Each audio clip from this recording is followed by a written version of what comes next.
Hello, everyone, and welcome to another English lesson here at Study English with Frank. So glad that you have joined us, and I want to welcome all of the new students that have been subscribing to our channel. Today, we are going to start a brand new series all about homophones. Have you heard of homophones? Well, let's find out what it means right now.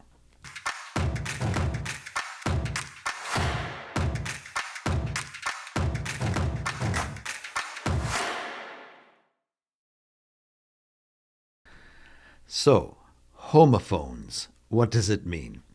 You may not have heard the term homophone, but I am sure that you have run up against them a lot as you are starting to learn English. What it basically means is that it is two, sometimes three, different meanings to the same sounding word in English. For example, I. What does it mean in English? Well, usually when we say I, we're talking about ourselves, right? I am hungry. I am going to the store. I want to get to know you better. So we are talking about ourselves, I. But in English, the same sounding word also refers to our eyes. I see with my eye. Right? And so it can be a little bit confusing when you're learning English what these different words mean. Homophones. So what do you do when you hear a word that has the same sound but many possible meanings, or at least two different meanings? What do you do? How do you understand it? Well, in the case of homophones, one big clue that you can look for is in the way that it is spelled. Homophones almost always have a different spelling, and so that can be your first clue. Check the spelling and learn the different types of spellings for homophones.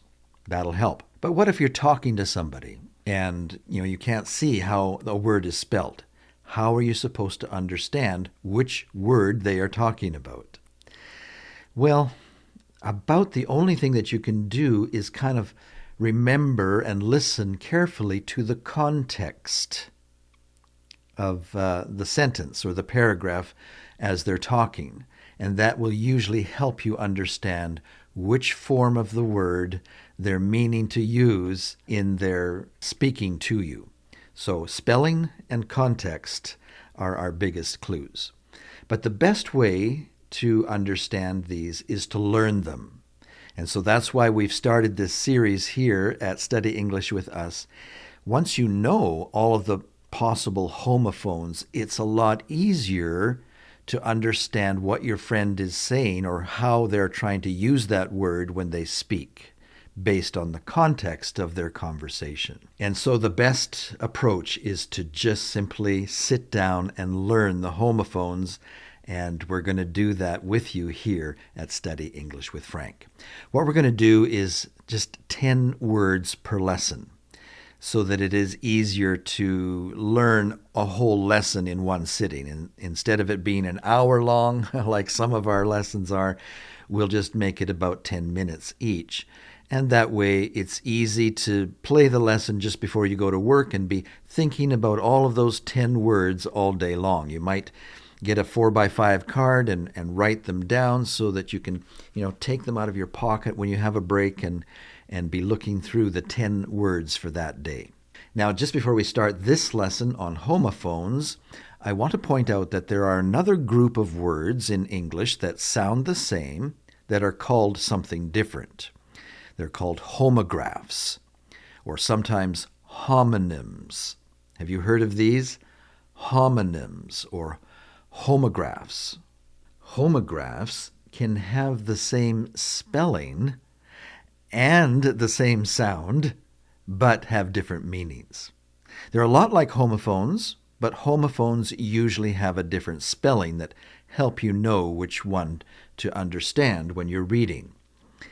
But homographs can have the same spelling. So in a later time, we'll do another series on homographs. or as they're sometimes called, homonyms. But for today, let's focus in on homophones. Homophones. Let's get started. The first set of homophones on our list today we've already covered, I and I.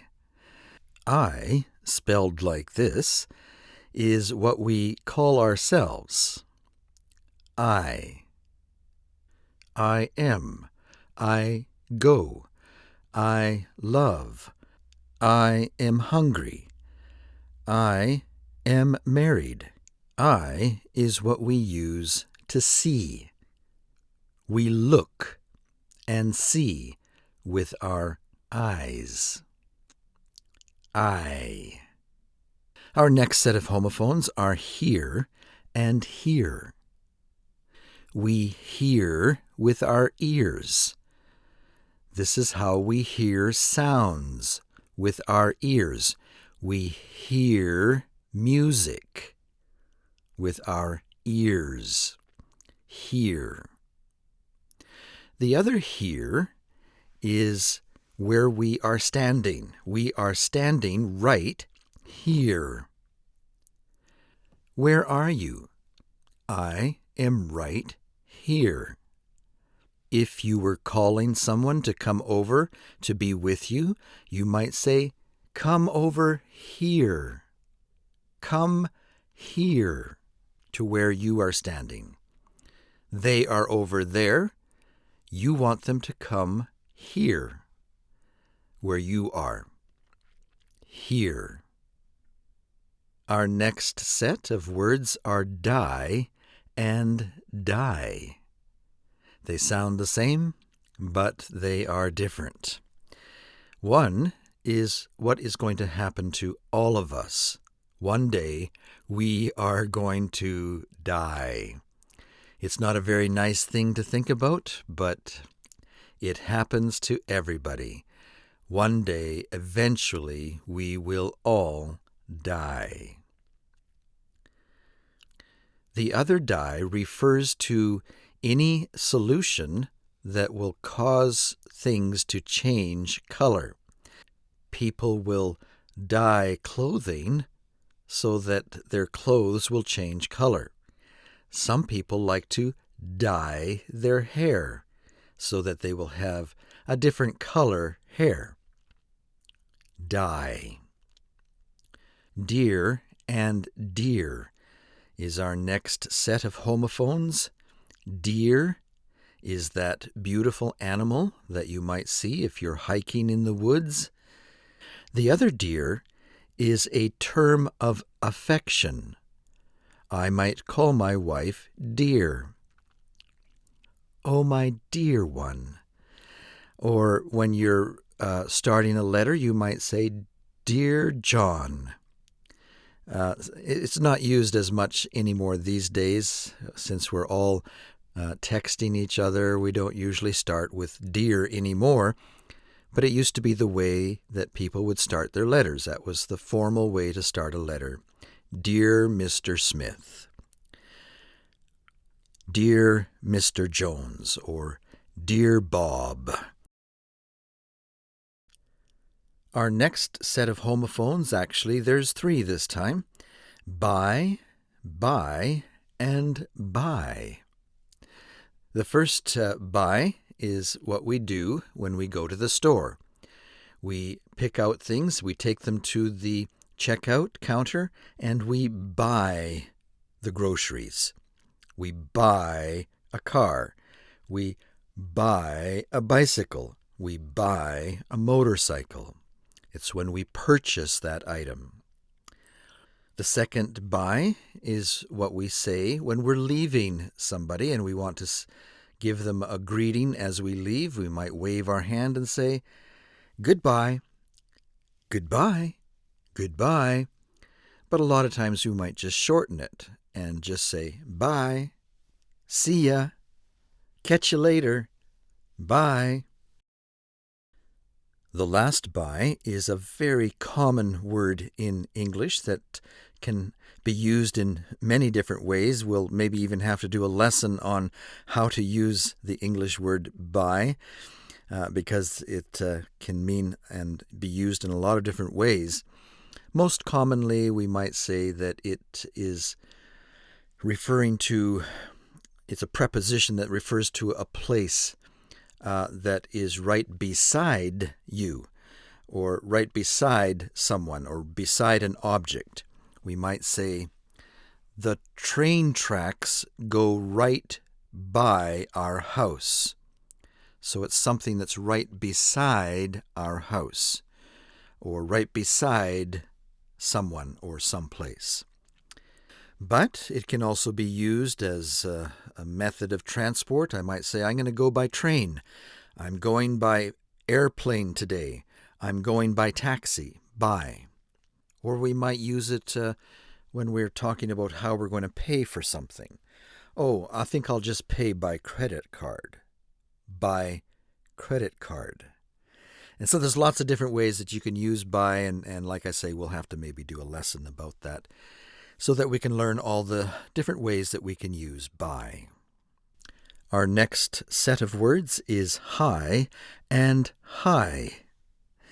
And the first one is just a greeting that you might give somebody when you see them for the first time that day. You might just even raise your hand and wave it and say, hi. It's another way of saying hello. Hi. And the other use of hi is referring to height or elevation. How high is that mountain? How high are the waves today? How high up are those birds flying? How high are the cliffs? And usually the answer would be given in meters or feet to communicate some type of measurement. Our next set of words is rose and rose. Now the first rose is actually in and of itself a homograph that we talked about at the beginning of the lesson, because with one spelling here, R-O-S-E, we can talk about, the beautiful flower, rose. I give my wife a rose. But it can also mean to rise up. What time did you rise this morning? Oh, I rose up at 8 o'clock. It means to get up. You might be sitting, you might be lying down, but when you get up, you are rising up. And in the past tense, it is rose. I rose up and went to work. The second rose here refers usually to rows in your garden or your field. And in the summertime, TK and I love to work in our garden, and we have many rows that we need to hoe in our garden each time we visit. We need to pull the weeds all down our rows. Our next set is pale and pale. The first one, pale, is a word that we often use when we're talking about someone whose complexion may have turned a little more white than usual. Maybe they're sick. Maybe they have just had some bad news. They might be frightened, shocked. And when something like that happens, the blood that is normally circulating around our face goes away and our skin looks more white. And so we might say, oh, she looks really pale this morning. I wonder if we should let her go to school. She looks pale. She doesn't have the normal color in her cheeks. She looks pale. The other pail is what we use to carry things in, usually a liquid like water. We might carry water in our pail. children at the beach will use a pail, for example, to go to the water's edge and fill it up with water and bring it back to the sand castle that they're building. Or they might use the pail to fill it up with sand and turn it upside down and make a castle that way. So pails can be used for a lot of different things, but usually it's to carry liquids in. I carried water back from the well in my pail. Pail. Our next set is meet and meet. The first meet is a reference to a place where two people might come together. So when you're talking to your friend, you might say, I'll meet you at the mall at 8 o'clock. And what they mean is that they're going to go to the mall at 8 o'clock and find you there, and you will meet up. It's a place and a time where you can meet. You can get together. If we're talking about roads where they cross over each other, they meet. One road merges into another. That's where they meet. Meet. The other use of the word meat is usually a reference to food that we get from the flesh of animals. We go down to the butcher and we buy some meat. It might be steaks from a cow. It might be chicken or lamb, sheep, goat in some countries that I've visited. Some people even like to eat pigs. And all of that would be considered meat. Our last set of words for today is peace and peace. The first use of the word is that time when we are not having any conflicts or wars in our country. We say that we are now living in peace. There's no killing, there's no shelling or bombing. We're finally at peace. We love to live in peace.